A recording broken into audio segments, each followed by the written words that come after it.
A racist cop humiliated General Marcus Rivera on the roadside, but one phone call turned her world upside down. That day, a single misjudgment would forever alter an officer's career. A simple badge against 4 golden stars. A public humiliation broadcast live by dozens of cell phones. A man who commanded thousands of soldiers in combat, handcuffed against the cold hood of a car, watching as someone who saw nothing beyond the color of his skin stripped him of his dignity. General Marcus Rivera kept his face calm as Officer Sophia Walsh tightened the handcuffs on his wrists. There was no anger in his gaze, only a calculated calm, as if he had seen this scene many times before. The difference this time? He would be the protagonist, not just another statistic.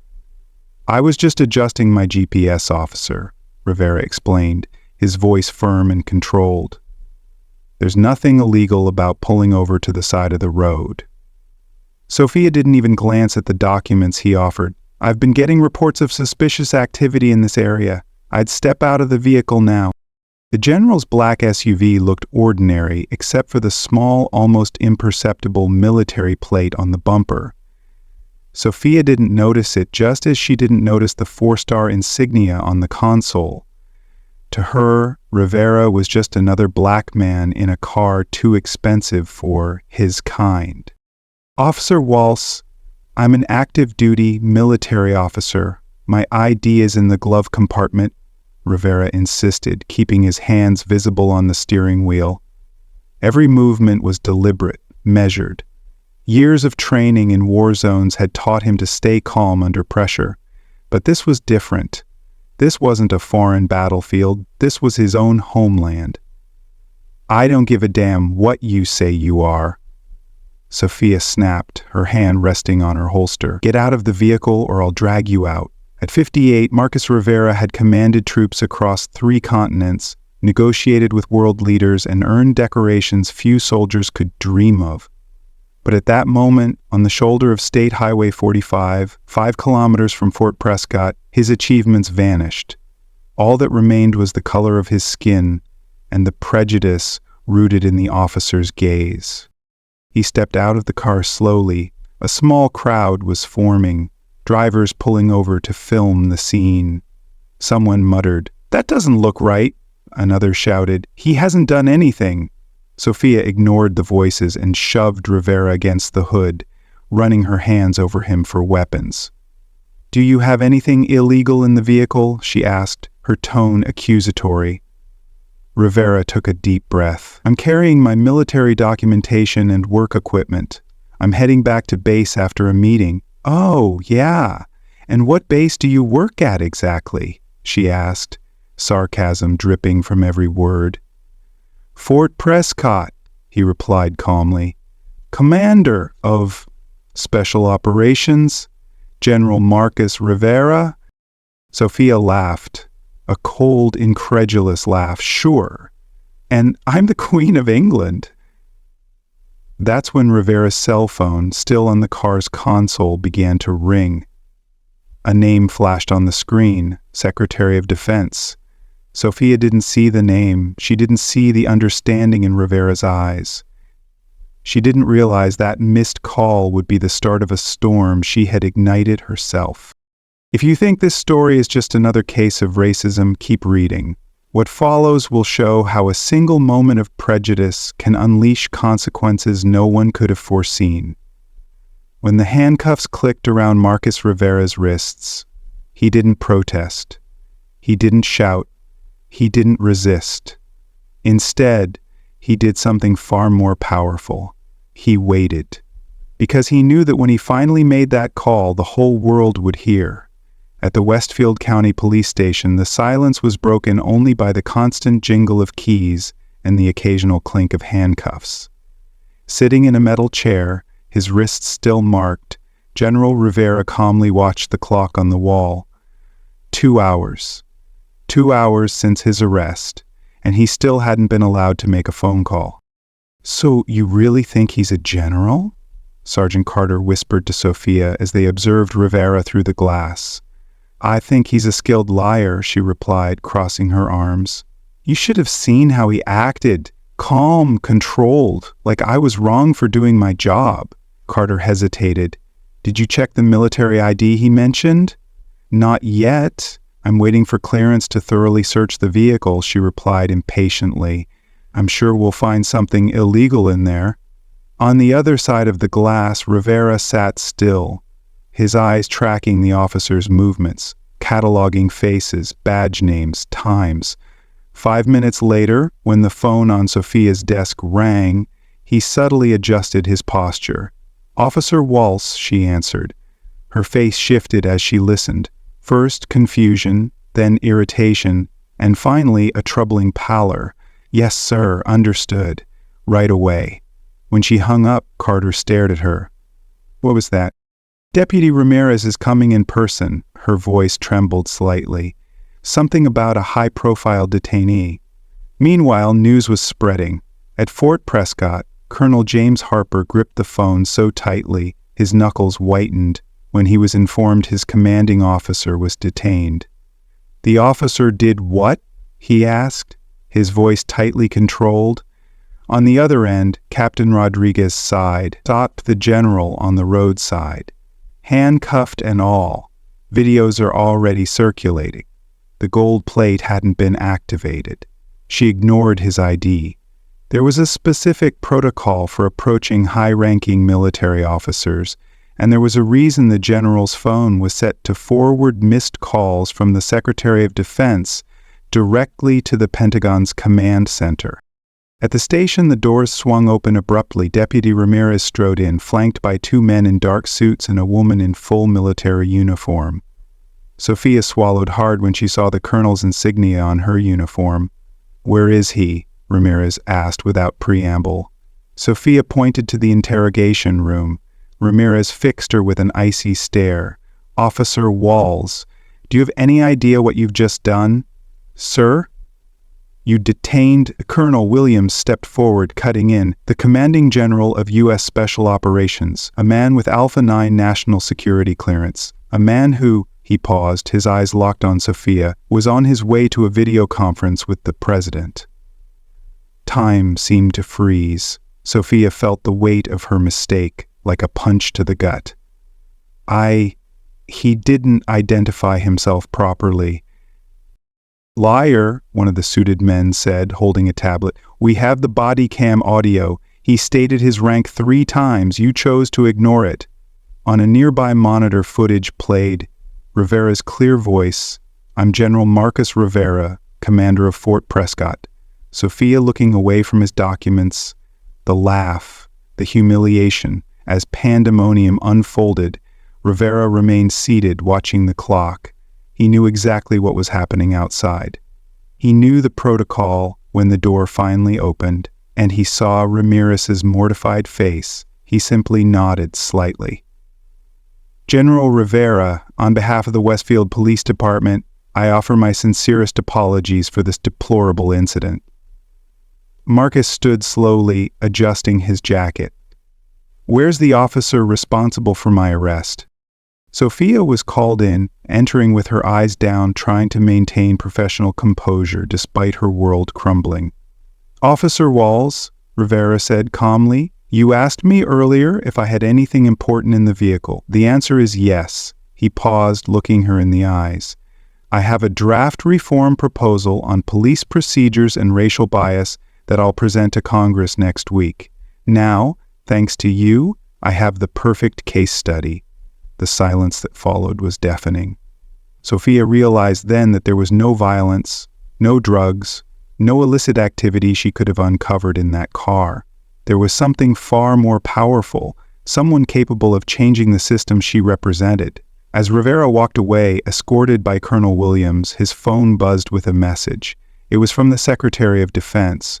Emergency meeting confirmed. The President wants your personal statement on the incident tomorrow at 8 a.m. Outside, cameras were already rolling. The real battle Marcus Rivera had been preparing for over decades had only just begun. The Pentagon hearing room was as silent as a battlefield seconds before the first shot. Around the large oak table, powerful figures watched. The Secretary of Defense, 3 senators, the Attorney General, and the head of the Civil Rights Division. At the center, General Marcus Rivera adjusted his microphone. His impeccable posture contrasted with the still visible marks on his wrists. "General, please describe the incident in your own words," requested Senator Eleanor Parker, presiding over the special session. Rivera nodded, his calm gaze sweeping the room before settling on the hunched figure at the table's end. Officer Sophia Walls, accompanied by her lawyer and Deputy Ramirez. "I was returning from a classified meeting when I pulled over to adjust my GPS. Officer Walls approached, and despite my identifying myself as an active-duty military officer, she treated me as a suspect. She searched me, handcuffed me, and detained me without probable cause." "And at any point, did you resist her authority?" asked the Attorney General. "No, sir. Resisting would have fed a stereotype. Cooperating fully and still being humiliated reveals the real issue." The room absorbed his words. It wasn't just a statement. It was a lesson. Sophia stared at the table, unable to meet anyone's gaze. "General Rivera," the Secretary of Defense interjected. "This incident disrupted critical national security communication. Could you elaborate?" "Yes. I was meant to hold a video conference with Central Command about an urgent event in Operation Blue." He paused. "But what's more disturbing isn't the interrupted meeting. It's how quickly I was stripped of my dignity." Senator Parker adjusted her glasses. "Officer Walls, do you have anything to say in your defense?" Sophia stood hesitantly. "I followed standard protocol for suspicious activity. The vehicle was stopped in an area recently associated with—" "Your protocol includes ignoring military identification?" the Attorney General cut in. "No, sir, or disrespecting a citizen 3 times after they've identified themselves correctly?" She swallowed hard. "I made a misjudgment, a racially motivated misjudgment," corrected the head of the Civil Rights Division. Then, Rivera raised his hand, surprising everyone with a calm gesture. "If I may," he stood and activated a presentation on the central screen. What appeared left the room in shock, not just videos of the stop, but detailed charts, statistics, and a document titled Rivera's Police Reform Proposal. This incident wasn't the first, just the first involving someone of my rank. For the past 5 years, I've systematically documented discriminatory police stops, building a database of over 7,000 cases. He advanced the slides, revealing a structured program for police retraining, approach protocols, and an accountability system already piloted at 3 military bases. My detention wasn't an accident. It was the culmination of a 2-decade field study. I visited 47 states in different vehicles, clothes, and times, documenting how a black man is treated by authorities. The revelation hit Sophia like a bolt of lightning. She hadn't just arrested a general, she had unwittingly become the centerpiece of years of meticulous research. "What do you propose, General?" asked the senator, visibly impressed. "National implementation of the Rivera protocols, not as punishment," he looked directly at Sophia, "but as structural reform." As the room grappled with the magnitude of what they were witnessing, the door opened. An aide handed an envelope to the Secretary of Defense, who read it quickly before looking at Rivera with astonishment. "The President has just approved the urgent implementation of your program on a trial basis in 5 states, including this one." Murmurs filled the room as the realization sank in. What had seemed like a public humiliation had become the greatest opportunity for police reform in decades. What Sophia didn't know, what no one knew, was that the missed call from the Secretary of Defense wasn't about just any meeting. It was about the final approval of the program that would now bear Rivera's name. As the session drew to a close, Rivera approached Sophia, who flinched, expecting one final accusation. "Officer Walls," he said quietly, just for her, "you're not the problem. You're a symptom. And now, thanks to you, we finally have the cure." Their eyes met. Hers filled with shame, his with serene determination. What Rivera didn't reveal at that moment What would completely reshape the story's outcome was the true reason behind his decades of preparation for this precise moment. A reason with a name, a face, and a story he had carried in silence for 30 years. 3 months after the Pentagon hearing, the auditorium of the National Police Academy was packed. Cadets, officers, department chiefs, and press sat in utter silence as General Marcus Rivera took the stage to officially open the training center now bearing his name. "Today, I'm not here just as a general," Rivera began, his voice resonating through the space. "I'm here as the son of Samuel Rivera." A photo of a young black soldier filled the screen behind him, his face smiling under a military beret, his eyes shining with hope. "My father served this country with honor in Vietnam. He earned 2 Valor Medals. And in 1989, returning home in uniform, he was stopped by a police officer in Memphis, Tennessee." Rivera paused, his voice steady. He was humiliated, beaten, and detained for 72 hours for trying to show his military ID. When they finally released him, something in him was broken. 6 months later, my father took his own life. He was 22 and had just graduated from the military academy. A murmur ran through the crowd. Rivera looked directly at the front row where Sophia Walz sat, now wearing the uniform of the new Cultural Awareness Instructor Program. "That's when I made a vow," he continued. "I would turn my pain into systemic change, not for revenge, but so no other child would have to bury their father because of prejudice." In that moment, Sophia realized, like a wave crashing over her, that she hadn't just stopped a general. She had given him the final case he needed to complete his life's work, a work that began with a family tragedy. The screens then showed images from across the country, police departments adopting the Rivera protocols, statistics showing a 47% reduction in police misconduct incidents in just 3 months, and a new biometric verification system now mandatory in all police interactions. "The Rivera protocols aren't here to shame," he continued, "but to transform, to create a system where a uniformed military or police truly represents protection and respect." Among the audience, the President of the United States nodded, having signed a law the previous week making the protocols mandatory nationwide. As Rivera closed his speech, a group of newly graduated cadets from all races and backgrounds lined up to receive their new badges, each embedded with a microchip to automatically record every civilian interaction. Sophia Walz was the first to stand and applaud, her eyes, once filled with prejudice, now brimming with something new, understanding. What she didn't know was that her own journey was just beginning. After the ceremony, Rivera met her in the hallway. "Officer Walz," he said, extending his hand, or rather, Instructor Walz.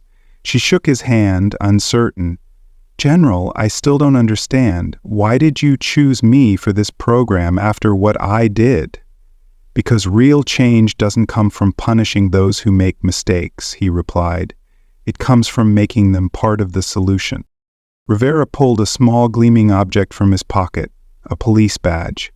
Not just any badge, but the one that had belonged to the officer who stopped his father decades ago. This man never knew the impact of his actions. He never had the chance to learn and change. You do. Sophia held the badge, its weight carrying the history not just of one man, but of an entire system. "Starting today," Rivera continued, "you'll travel the country, sharing your perspective, not as a villain, but as someone who's seen both sides and chosen to grow." As Sophia looked at the badge, she felt the weight of her responsibility. What had begun as the worst mistake of her career had become her greatest opportunity for redemption. That night, headlines across the country declared the Rivera Protocols a moment when one injustice transformed the American policing system. The video of Rivera's detention had become mandatory training material in every police academy. Sometimes, true justice doesn't come from punishment, but from transformation. It's not just about correcting a wrong. It's about rebuilding an entire system so that wrong never happens again. As General Marcus Rivera looked out his office window, he saw his reflection superimposed over the photo of his father on the wall. Finally, after 3 decades, he had kept his promise, not through anger or vengeance, but through strategic persistence and transformative vision. The story of General Marcus Rivera teaches us that true change stems from transforming pain into purpose, not vengeance. His decades-long mission, born from his father's tragedy, shows that systemic prejudice can be challenged through strategic persistence and empathy, even toward those who wrong us. Rivera's choice to include Officer Sophia Walsh in his reform program highlights a profound lesson. Redemption and growth are more powerful than punishment. In our lives, this means confronting injustice with patience and vision, turning adversaries into allies for progress. Whether facing personal bias or societal issues, we can choose to build bridges rather than walls, fostering understanding over division. By documenting and addressing wrongs methodically, as Rivera did, we create lasting impact. This story inspires us to act with dignity, learn from mistakes, and work tirelessly for a world where respect and fairness prevail, no matter the obstacles we face. If this story has touched your heart and made you reflect on how to fight prejudice with intelligence and dignity, don't forget to subscribe to our channel for more inspiring stories of overcoming and transformation. Sometimes the greatest power lies not in defeating your enemy, but in turning them into an ally in the fight for a better world.